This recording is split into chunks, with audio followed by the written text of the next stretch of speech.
yeroo wal quunnamtii saalaa dhukkubbiin dubartoota irratti kanneen armaan gadii faana wal qabachuu danda'a.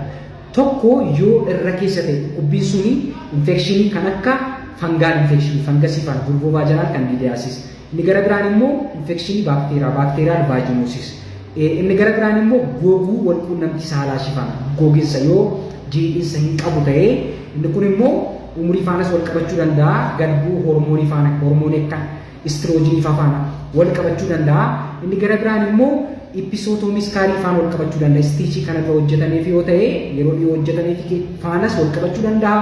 Akkasumas immoo naannoo qaama saalaashitti madaa'uu yoo jiraate hoksisuu yoo jiraate kontaakti dermataayitas akkasumas immoo jenetaan herpees fi akkasumas sifilisii faana yookaan fantoo faanallee wal qabachuu danda'a jechuudha.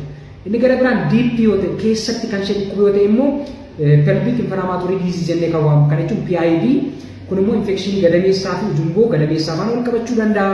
Akkasumas immoo endometriosis wanti jedhamus jira isa duukaallee wal qabachuu danda'a jechuudha.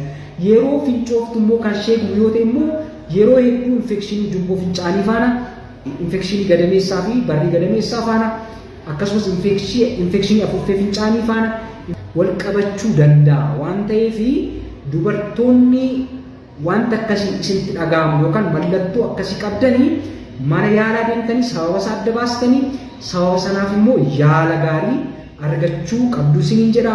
Galatoomaa.